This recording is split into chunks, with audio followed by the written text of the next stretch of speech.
My name is Diana Lopez, and this is Medusa's Awakening Podcast.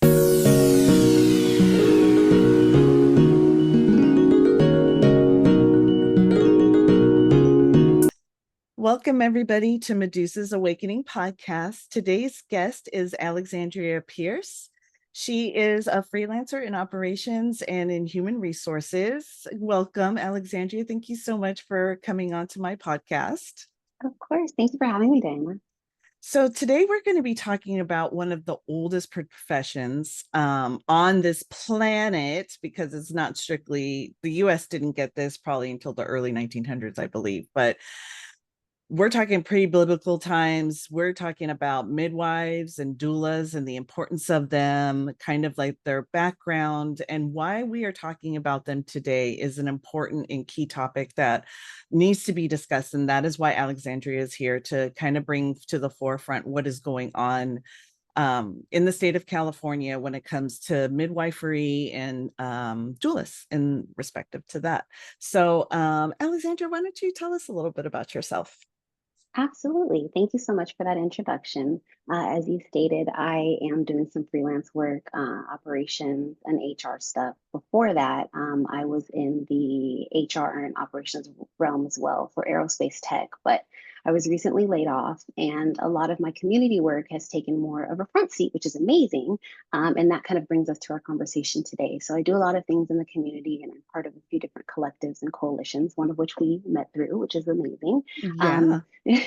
Yeah, so one of the main ones that I'm involved in is the San Francisco Bay Area Black and Jewish Unity Coalition, and I sit on a few of the committees within that. Mhm. And then on the Environmental Affairs and Health Committee, I am the liaison for the California Coalition of Reproductive Freedom. So that is one of the ways I've gotten to get more involved with like midwives and doulas and programs and home births and alternatives and birth workers and birth education and that type of stuff. So it's really great being able to be a liaison. Essentially, I take bills that are proposed, Mhm. initiatives, programs to my coalition, so the SF Black and Jewish Unity Coalition, and we decide if we want to support, do we want to oppose, if there's a march, if there's a protest, if we can write a letter to the governor. So we figure out what best course of action there is, and that's kind of my role. I attend the meetings for the CCRF, and I take back everything I learn, and we decide as a committee and then as a coalition how we can support. That's wonderful. Yeah, I mean, Mhm. it's really important because there's so much that goes into this. And a lot of times people forget, like they just think it's just about access to abortions, which is also important, but it's there's a whole system here that is super important, especially to underserved communities. And Absolutely. what you we are going to be talking about today is something that is specific to how that can be affecting the underserved communities today.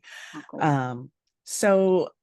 Let's catch people up a little bit on the history of midwives and why they're important for us.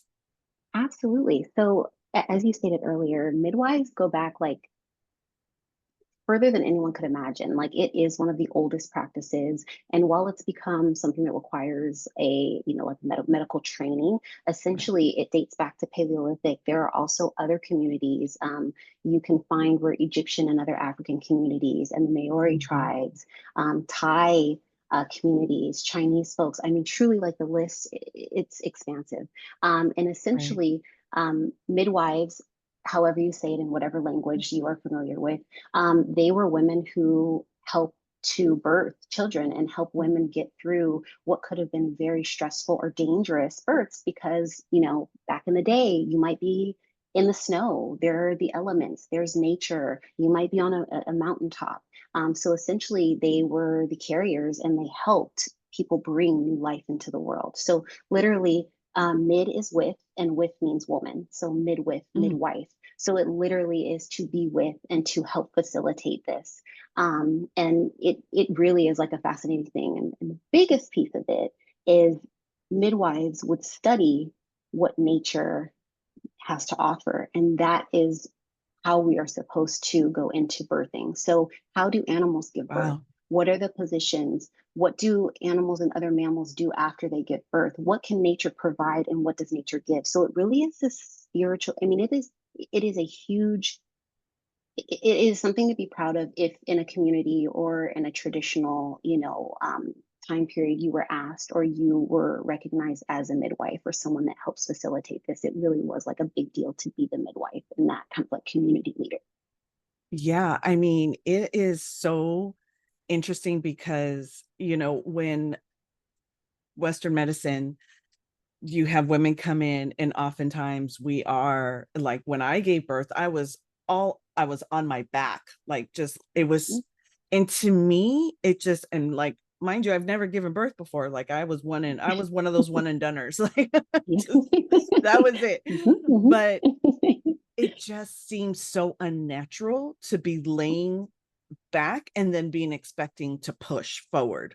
Like, I was like Exactly. all the way back to where I was like, I don't even feel like I can even breathe over here, Oh my gosh. So, and the amount of medication that went into me, Mhm, because mhm. I was one that got the epidural in my back. And and then before that, though, there was something that I had, was dealing with. I don't know if it was nausea or pain. I couldn't remember what it was, but whatever she gave me, I proceeded to get violently ill. Like, Yep, yep. I was like, not like, they were trying to induce the birth. So I think it might have had something to do with that. But like, yeah. And when you try to go back to these times where it's more of a holistic approach. And I actually Mhm. do have one fun fact Oh, for yes, yes, everybody. yes.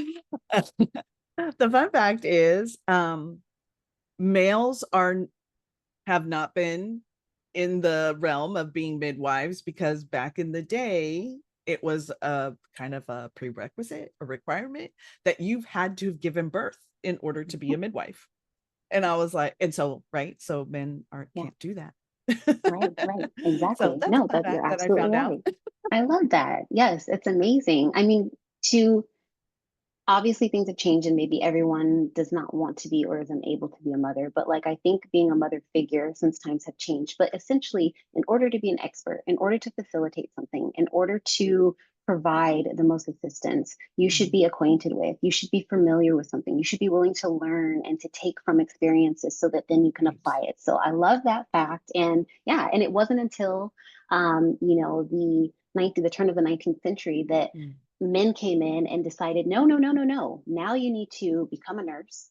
Now there have to be formal, practices put in place. And then essentially men created and took over the formal, like obstetric, like the physician, the Right. OB aspect of things. And a lot of the practices you spoke about, like being on your back, the stirrups that they Yep. used to have, they used to actually like restrain women. That is because men came in and they're like, we know what we're doing. We know what Right. needs to happen.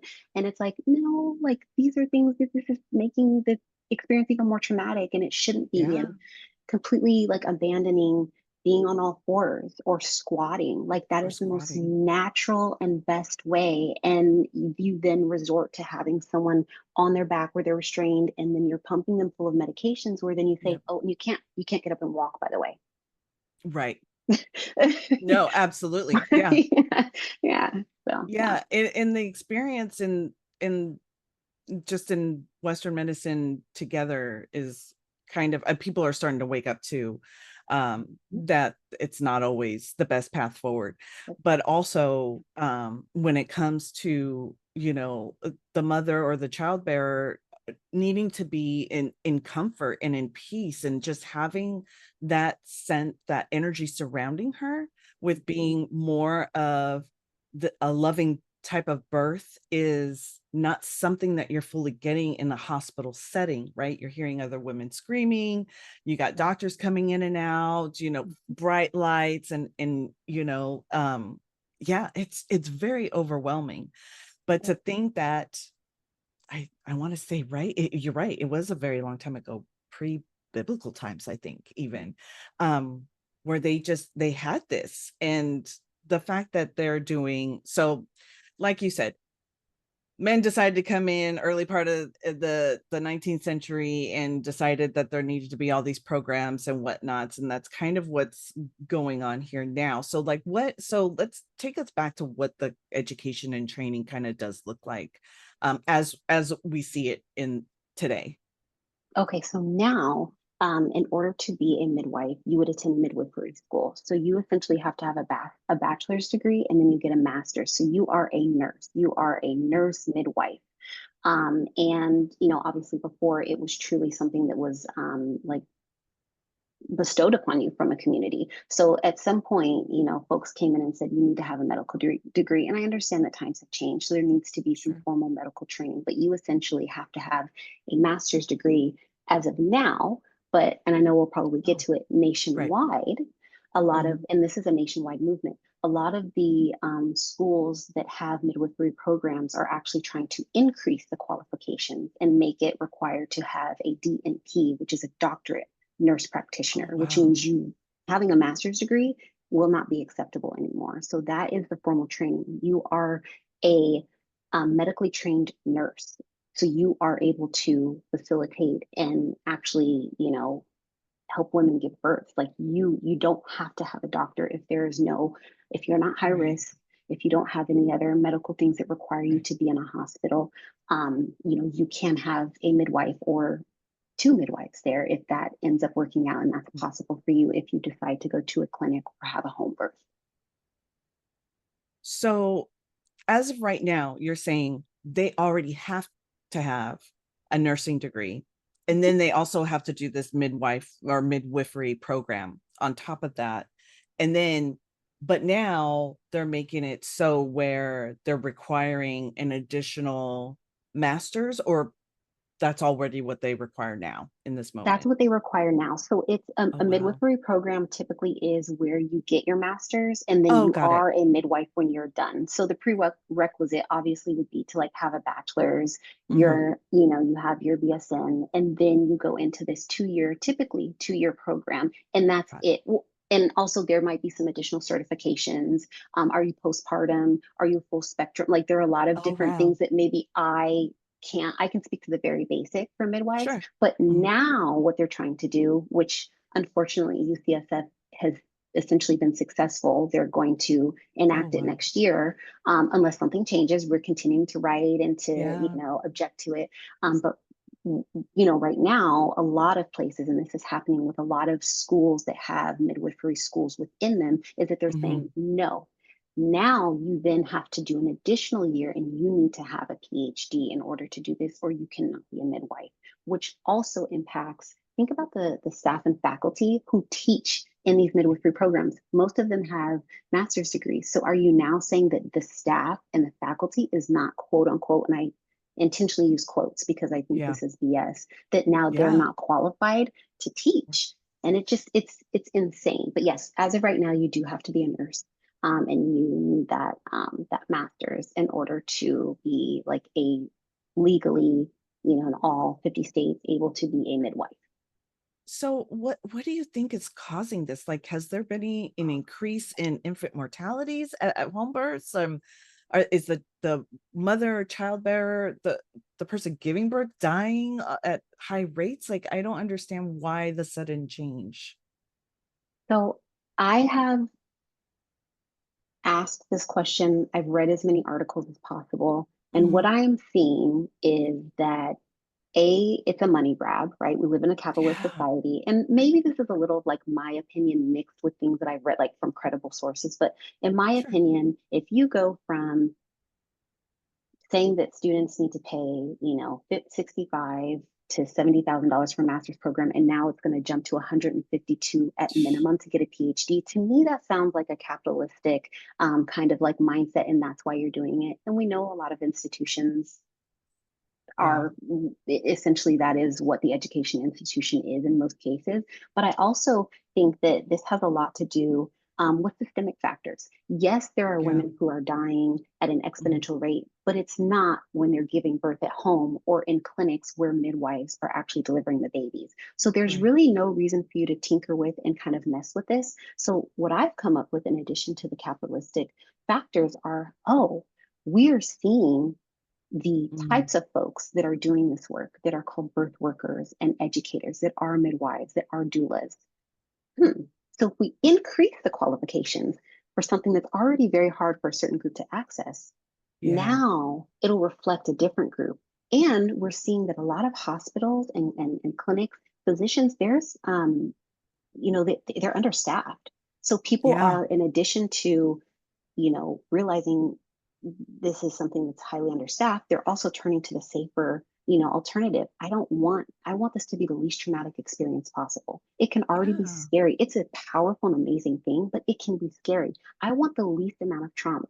So Yeah. when the powers that be, right, the top 1%, folks that are making these decisions and that are sitting at the, quote unquote big table saying this is what we're going to do, I imagine that it's like, are we happy with the the way the community has embraced this? We're losing money in Right. hospitals. People are starting to realize that there are other alternatives. How can we block the resources from getting out there? Oh my goodness, the folks that are dying, Black women, Native Alaskan, and Indigenous women who are dying at 3 times. Yeah. You know, the number could decrease. There are a lot of powers that be. Your pharmaceutical companies come after you when you're in a hospital, where you're not pushing epidurals, you're not pushing Enough. pitocin, Yep. you're not doing enough C-sections. There are all the materials and all the instruments that you're not using the OR anymore. People aren't being slapped with $200,000 bills. I might be Yep. exaggerating. I have not given birth, so I do not know how much it is, but I know people say it is extremely expensive. They charge you for It is. every little thing. It So it is. Yep. yeah. So it's like now it's like, what do we need to do something? And I I essentially feel like a lot of this is systemic racism because this is a practice that has been conducted by so I many different agree. groups of people, and there are many groups of color, Yeah. indigenous folks, African tribes, Thai tribes, Maori, like so people are going back to their roots. They want to connect back to the environment and to nature. And not only does that mess with money, but then who are the people that are the birth workers and the midwives and the doulas? Right. And they are very important for people of, in the communities of people of color who choose, like you said, like our healthcare is, we are not batting 1,000 out here for sure. And the fact that there's so many people that their coverage for their medical coverage is, I'm just gonna say it's shit. Yeah, it is. you know, and It you're is. right. I mean, when I had my son, I was double covered. And I think because just of the way, maybe we got like a little tiny bill, but we were lucky Yeah. because, then we move up to Washington State and, we meet another couple there and they were also double covered and still had to pay out over 20 Wow. grand in Oh, hospital costs. So, wow. yeah, so she was just like, I don't want to hear about medical coverage because third child and their your Mhm. first pregnancy they had twins, like Oh nobody my gosh. plans for that, right? Obviously. No. So, Exactly. and the key thing here is, how is this going to affect the communities that are already hurting? How is this going to affect the people who want to stay within the realms of holistic treatment? It's like the government is always trying to find ways to systematically put us like, oh, this is going to work for you for sure, but Mhm, let mhm. us go ahead and regulate that because Yeah. we don't want you to have as much access, or we don't want you Mhm. to make that access so easy for you. We want to be able to sit Yeah. down in a boardroom and tell Mhm, you like why this is wrong or why this doesn't work. And we're talking about centuries long mhm. beliefs, Yeah. centuries long healing. Yeah. We haven't been wrong so far. Exactly, exactly. And that's, I think, the disappointing thing is if there were statistics that were saying, hey, we've noticed a discrepancy. Hey, this is why we're doing this. I have not found a single article. I have not found any numbers, data that have been able to back up, hey, we are doing this because it it's we need to generate more money. I've seen a lot of those articles, right? We need to generate more money, and we see that there's a demand for midwives. So why would you change the qualifications, you know? And Yeah. and essentially, to your point, it not only hurts the birthing person, but you know, the people. I I'm just going to say it. When I give birth, I would like to be surrounded by people that look like me, and that means women of Yes. color. Yes.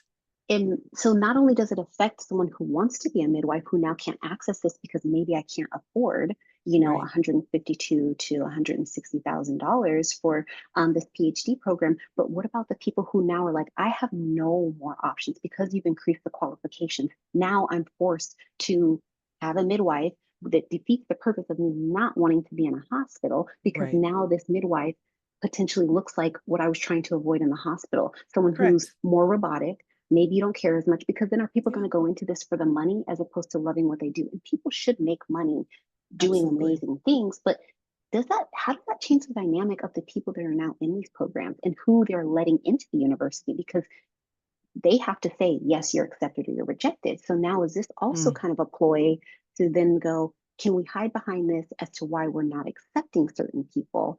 And there's already going to be a smaller percentage of people of color from marginalized communities, but those very few, is this another way for us to hide behind it and yeah. use that as an excuse as to why maybe the program is not diverse anymore?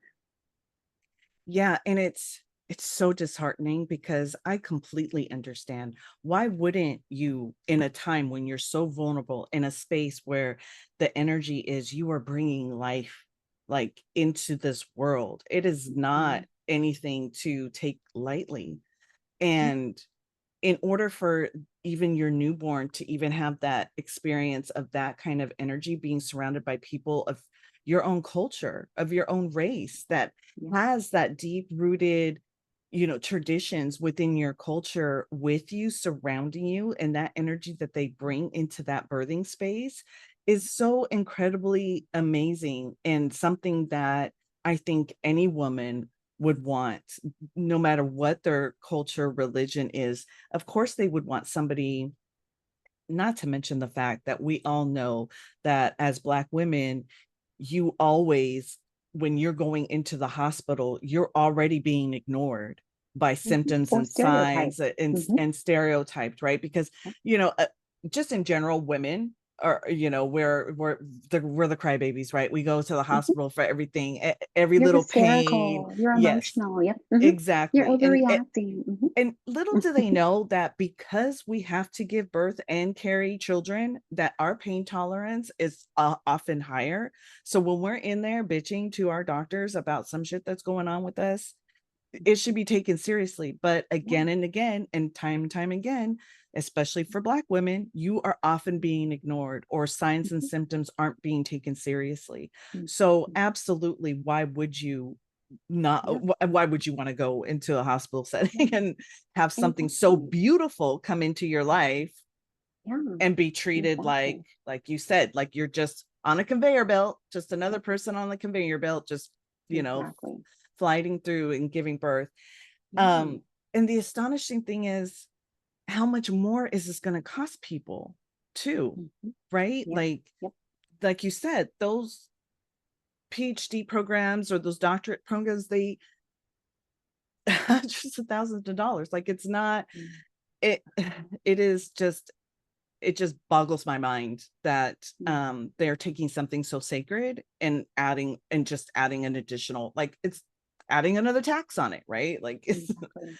and Exactly. it's truly, it is not fair. And the fact that, like you said, like I believe you said earlier, there's nothing that they can pinpoint to as to a reasoning why. Yep. There's nothing that they can pinpoint like that we've seen an increase in this, or things have happened at home that make it too risky. There's been nothing like that, like truly, like there's been none of those types of things. And more people are advocating and people are speaking up and having conversations about why you should either, if you're able to, have a home birth or a clinic, or there are sometimes wings within hospitals that have a midwife actual clinic within it. But people are advocating for this for so many reasons, because it's baby mom centered care as opposed to Yeah, just focusing on the baby, as opposed to not having any bedside manner. And I don't want to badmouth doctors and physicians, because there are some amazing OBs and physicians, but essentially doctors are not taught bedside manner and no, to care and the additional things. And, you know, I'm not sure like what your experience was after you gave birth, but like everyone abandons mom and it yeah, becomes about baby. Like, yeah, I just brought life into this world. Like, make sure I'm okay. And a lot of things go wrong because we're so focused on baby or the babies. And really, it has to be a holistic thing. That is right, not something that is often talked about and taught in hospitals. And so, why wouldn't somebody want to have an experience where, let's say I'm in my home I'm in my own space. I have familiar senses. I could have my whole family over there baking cookies if I wanted to. Like, Yeah. like I feel safer, I'm comfortable, and I matter in that space. I know I'm not going to be ignored. I know it's not just going to be, oh, make sure baby's fine, whatever, mom. Anyway, whatever. Like so many things happen because yeah, you're fine. Here's baby. And it's like it really baby can't survive without mom anyway. So both need to be good. Yeah, absolutely. I mean, it was not a cool birth. I'm so sorry that A you lot like of people are I'm like, so oh, you sorry. kind of forget it. And and then they're talking more, I Yeah. guess, like the pain, like, oh, you know, that lives rent free in my head every day. Um, Yeah. but yeah, I mean, after my son was, finally decided to make his presence in this world, it took like we went into the hospital. I think I was already 2 weeks over too. Wow. Well, according to their timeline. But True. True. Very true. we went in on Friday after Thanksgiving, and he wasn't born until Monday, like at Wow. 2 a.m. or something like that Oh my goodness. on Monday. So yeah, we were there for a long time, but you're right, it wasn't a comfortable setting. And it Mm. wasn't because they purposely made it uncomfortable. It's just the settings in hospitals aren't that the greatest, you Yeah, know? And exactly.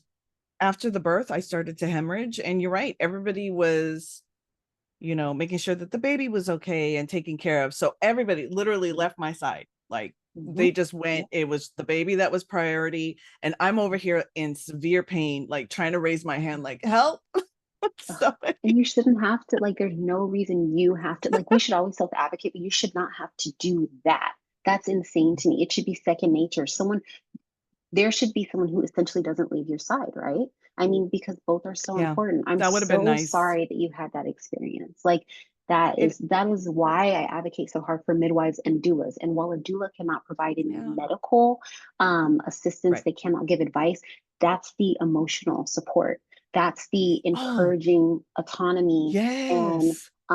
self advocacy. That's saying, oh my goodness, let me get you some ice. Let's make sure you go to the bathroom. Let's make sure you Right. eat. If you have a support person there, do you need a break? I can take over and hold the hand for 15 to 20 minutes. Like, let's try different positions. And that person truly is like Yeah. cheering you on. And like, it's a beautiful thing to be able to have a midwife and a doula because they truly cover all bases. And so I am so sorry Yeah. that you had that experience. And it's so not okay that you were like, hey, The second class did you forget citizen. about me? I mean, like, wow, that's, yeah. Oh yeah, they totally did too. I think my mom finally was like, something's going on with my daughter. Can somebody go, do all that? And they were just kind of Yeah. like, whoa, what's going on? And yeah, I turned like I was very pale for several days. And then, they want to give the, well, you need a blood transfusion. But I knew at that time that there was so many issues with well, from what I was hearing of the horror stories about people getting blood transfusions and the blood was HIV positive or something. And so I was just like, what's my other option? They were just like, take a bunch of iron pills for like, I don't know, 5 years, whatever it Oh was. my gosh. But Like to think that it was just, and it even sounds the way that you're describing how they treated you just seems so much yeah, like an afterthought. Here's an option. You don't like it. I guess just take a whole bunch of pills now. yeah, That's the alternative. yeah, yeah, Wow.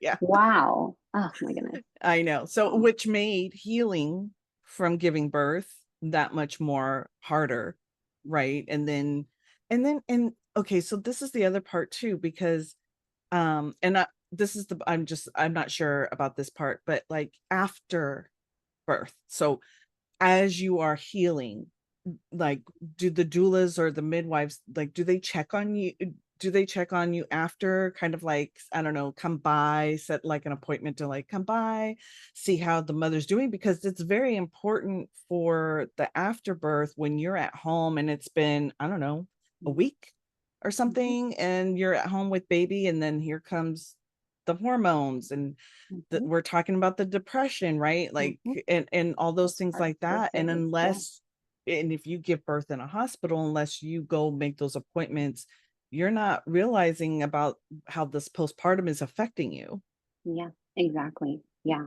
Well, so to answer your question, yes. So I read a few books. So I am a doula. I do Mhm. not do births, if that makes sense. I went through the Yep. program and the process so that I could essentially advocate to try and get policy, legislation, that type of thing. I want to be Oh, more on the policy nice. side, but I went through a full program, and I've read so many amazing books. And there were a few in particular where midwives talked about how they would be there for the family after. Now, a midwife probably isn't going to be as involved as long, but if you get either a postpartum doula or a full spectrum doula, Oh, that person is wow. there as your support person. And there are people who actually, specialize in postpartum and understand postpartum depression and understand all of these different aspects and what you're going to go through, lactation assistance, um, hooking you up and providing resources to people who can provide further assistance if you are having trouble and baby isn't latching, if you are Mhm. experiencing things, Yes. different things to do. What's your diet like? Are you eating? There are even full spectrum and postpartum doulas who like cook and like actually have their own kind of like meal prep. Like this is a diet to kind of help. These are the balanced foods, like Wow. all of these types of things. So to answer your question, yes to both. From what I've read, from what I've heard and experienced, doulas can typically be in the picture a little bit longer. Now, if there are medical things going on, obviously a doula should not be providing any medical assistance, but the Sure. emotional aspect and providing you with resources, if there are medical things or a chiropractor or an acupuncturist or those things that may help you, a therapist to speak to somebody, support groups, those types of Yeah. things. Yeah, and even like doulas can learn how to do like placenta encapsulation. And so they can truly be impactful after the process and they can actually help you with some of the additional things that come with it after if you decide you do want to save and preserve your placenta, if you Mhm. someone take it as extra nutrients or like make a soup. And there are like all these things and like there are doulas who are trained to understand that and handle it a certain way. So like so many things, but the um up to 5 months but really through a year, it's Oh, crucial. A lot of people think like, oh my yeah. gosh, if you made it a week, like everything's fine. That is not true. And even No. aside from postpartum, there can be clots. There can be, Yes. things that cardiovascular, like there are all of these issues that I want to say that with Serena Williams, and there have been a few other people, not just to talk about celebrities, but they even had to say Mhm. that I had a rough birth, but it was after that I had to go back in weeks and months after and say, I am not okay. But Yeah. usually, if it's like, oh, 2 weeks out, yeah, you're fine, you're great. And that's not true. Anything can No. happen. And you have to have your village, people that care, that are checking in, and that Right. when you say this could be nothing, but they're not just like, yeah, it's nothing. They're like, even if it isn't, let's figure this out. Let's talk about it. Let's talk about your symptoms. Let's do some testing or talk through it or whatever we need to. I really, and I don't know if things have changed now because I'm not quite sure. Obviously, I'm not planning on getting pregnant. Um, but when I went in, I don't remember them ever saying, just so you know, here, there are other options for you out there, like doulas you might want to look into, because it is like afterwards when you're at home and nobody told me, okay, I'm going to get a little bit raw here just for the people out there. You might want to earmuffs this if you don't want to know, but nobody told me that maybe, I don't know, within a week or two, if you decide that you're going to go use the bathroom, that there might be something that comes out after, which is more tissue Yep. from the birth. And I'm sitting there going, what the fuck is this? Yeah. Like Yeah. I'm Yep. freaking out, Hmm. and then it's just the little, oh, it's normal, don't, okay, Hmm. but like a little heads up would have been great. You know what I Yeah. mean? Or Yeah. just somebody to be able to call in to Hmm. come talk to me and have that just Hmm. free discussion with, that you feel Hmm. safe with, and that Yeah. is not there. I don't know. Yes, a doctor outfit may, be calming to a lot of people. They think they're, but it's also that emotional piece that is so important, which a lot of doctors do not have, right? Hmm. It's Exactly. like you said, I've come across plenty of doctors that are, yeah, have no bedside manner. And I'm just like, you need to go. Bye.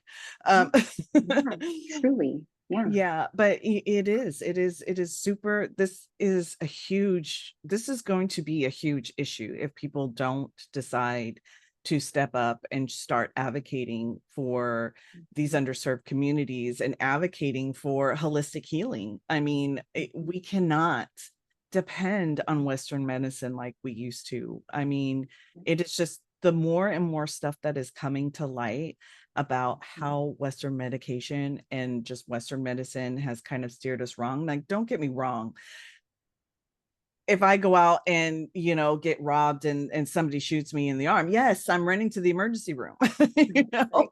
Right. because I truly believe that's what, that is what it's there for. It's just, but when it comes to doing something like preparing for, and if you are not a high risk patient, and being high risk, especially in this day and age, and like you were saying, the uptick of people of color, the women of people of color who are dying during childbirth, has nothing to do with the actual treatment that they're receiving in that moment. It's just what is going on in our communities. It's the health, the food, the stuff that we're putting on our skin, this, all the Yeah. things that we're adjusting, just the free radicals that are out there that we just are unable to escape. But Yeah. the main thing is our food is shit. Yeah. Like, I would just like, stop cutting corners on our food, please, Yeah, people. exactly. You know, And then not to and mention when you think of people of color who not all the yeah, time, but often live in environmentally unjust environments and spaces. So I'm yeah, next to the oil plant. So I have this exponential chance of getting cancer over other folks or people that live in areas where they still do sugar burning when at the end of the year right, they burn the sugar crops and it causes soot and that increases chances of cancer, and a lot of people of color already suffer from asthma and other breathing respiratory and other issues, so then that's compounded. We have diabetes, we have other cardiovascular diseases that folks of color are already more susceptible and at a higher risk to get to, and now, or, of getting, and then now add in being pregnant. And right, those issues can be huge issues too. And then we have food deserts. So I have yeah, a corner yeah, store and all I can access are, chips, hot chips, yep, and, 7 Up. And, yep, while, other folks have Whole Foods and they have Sprouts. And if you live in a certain area, we have food deserts in San Francisco. We're supposed to be the yeah, most liberal, diverse. We care about people melting pot. And there are even food deserts that we've had to advocate for this year to make sure I that they get a know, grocery store or to not close a grocery store. So yeah, the food is horrible. And it's just like all of these additional factors. And then you're stressed, you have this anxiety, and you go into a hospital. If you haven't been told about any other resources, or if your right, insurance won't cover a doula, and then somebody assumes they know about your situation or assumes you aren't deserving of good exactly, care, or they assume you probably can't afford this. So I'm going to treat you based on what I think you can afford. So then you get bad, exactly, yeah, or I'm treating you as though you're a criminal, or I'm treating you as though maybe you're an immigrant and you shouldn't be here. And you're making all of these assumptions, and my care is based off of that. And then yeah, I'm already anxious and stressed. And then I'm even more stressed and I'm being ignored. And there's so many factors, but the food, the free radical, like all of that stuff, it's so true. Like there's so many things that we don't even think about that are contributing to these yeah. factors, just to illness in general, to stressors and medical stressors. It's insane. It is insane. And like you said, and then when you walk into, any kind of hospital, or a meeting with the doctor, if you don't get somebody who is open-minded and like treats everybody as the individual that they are right in front of them. So one person who is extra stressed about giving birth is going to have like 10,000 questions, and it may be the end of your day, and it may be something that this is the last patient of the day, and so that doctor may not have as much patience, or you maybe have somebody like me that I'm just like, I don't know, I'll just go and wing it, like, you know, Right. I'll figure it out when I get there. Yeah. Yeah. But Yeah. you're not gonna, it's the individual that's in front of you is the Mhm. important person. It's not, they are of a certain ethnic group, they're of a certain religion, so therefore they should be branded as, everybody else, Yeah. right? It is insane to me that we are still like, we are fighting for this now. Like, we Yeah. have to fight for options to be what we want them to be and not how Mhm. they're telling us it should be, because again, this is something that is one of the oldest professions, and here we are mucking it up again, Yeah, and yeah, it's it's insane. just Yeah, it's really so sad. it is. So what would you suggest if for people who maybe want to help or get involved? Do you have any suggestions who they should reach out to? So for the UCSF like program change, or just in Yeah. general, like advocating for Yes. birthing alternatives. Yeah, Yeah. Okay. advocating, or maybe want to get involved with, helping to continue, if you need more letter writers or people that need to reach out to, because is this happening just for California, the state of California, or is this something that's meant for the entire US? So this is a nationwide movement, and I haven't been tracking all of the other programs. We Okay. are lucky in that we have two different programs in the state of California. The other one, to my knowledge, has not been impacted. That might come, but we have two separate schools. A lot of states either have none or only have one. So imagine if what's happening Oh my here and we have God. two and that happens somewhere else. So this is nationwide. Okay. And so far, it's only impacting the one program to my knowledge. They're graduating their last class of nurses that will have a master's degree in spring of Mm. 2025, and then they're flipping the program after that. So there's Oh wow. technically still time, even though they said there isn't. Okay. We can always make changes. We can always demand stuff. Yeah, So yeah, absolutely. We can always stop stuff. yeah, Yeah, you don't know us. exactly. Exactly. So I haven't seen a petition recently, but I have Okay. a feeling because I did see some emails coming through that there's going to be some chatter and some talk about things. So if a petition comes through, sign it. Also, and don't even just, I like when people read stuff too, like just research as well and see like, Yeah. do I agree with this? Do I understand the impact? Like researching and educating yourself on things and then educating yourself on the why. I think that's a huge thing that impacts just in general, birthing alternatives, even if you are not someone who wants to give birth, even if you are done having children, even if you would never want to give birth, it's great to understand this and even understand what's going on in your community so that you Yeah, can absolutely. advocate and you can get involved. So I would say that is one great way to like do research and stay on top of what can be done. If a letter comes through or is presented, it's usually something, so there's not a bill number, but it's usually Okay. something that you can Google and there will be like a link, or it will also take you to like the CCRF who is supporting it and has signed on. Our coalition Got has it. signed on. So there will be like a point of contact where you Mhm. can say, hey, I might not be in your coalition. I might not be part of the CCRF. Is there a way for me to sign on as an individual, or would I need to sign on as part of an organization, a nonprofit, or another coalition? So I think that is like super, super important. And then, like I Okay. said, getting to know your community.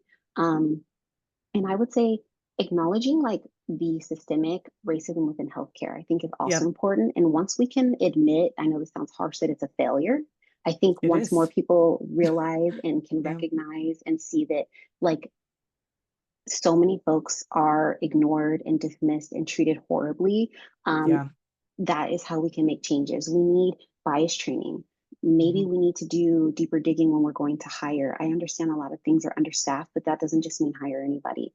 There are Agreed. so many Yeah. different things that need to be put in place, training, different data tracking as well that's more accurate. Like these are some of the things we need. And then I would say like the biggest thing is, are you familiar with the term called womanism? Have you ever heard of womanism? I don't think so. No, it's okay. So it's a term and basically like a way of life that was coined by Alice Walker. And it literally Mhm. is someone, it could be a man, it could be a woman, whoever you are, you can practice womanism. It essentially just believes that everybody deserves to be liberated. And once we liberate the most oppressed and Absolutely. marginalized, everybody is Mhm. free. So it's a bottom up approach. And it really truly like believes in loving people, that everyone deserves equity and equality, getting to Wow. know your community, sitting at the big kitchen table. In some of the books that I had to read for my grad program where we studied womanism, everybody Mhm. was invited to the table if you want a seat at the table and you mean no harm. So everyone has a voice, everyone has a different skill, some form of activism, a gift, something that can contribute. So whatever you is your thing. If you love to write, maybe you say, I volunteer to write letters. If you do art, maybe you do a mural somewhere, like, or you do a piece. Like there are all these different ways. So I think the biggest thing is play on what your skills are and what you're passionate about and how can you contribute to some of these causes. So I think, well, I live by womanism and I think it's beautiful. I wrote part of my thesis on it for grad school, and I think Oh, that wow. if we could live using womanism and using lived experiences and validating people and not just needing to use statistics to decide if something is valid or not, I think we could Yeah. change so many things.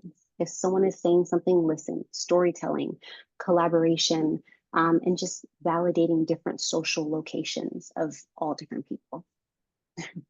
That is so beautiful. Thank you Oh, so much for that. I thank know you. I mean, I feel inspired and I'm like, what are my strengths? Thank you. Yeah, Well, you yeah, know yeah. It's what? a I'm fun thing doing to think it. about. Yeah. Yeah. I'm Yes, putting you it are. out there. Exactly. This is your way. Like this, what if someone is listening and they're like, I didn't know all of these things about Yeah. midwives, the history. I had no idea that people don't know they have options. Like this literally, yes, this is your spiritual activism.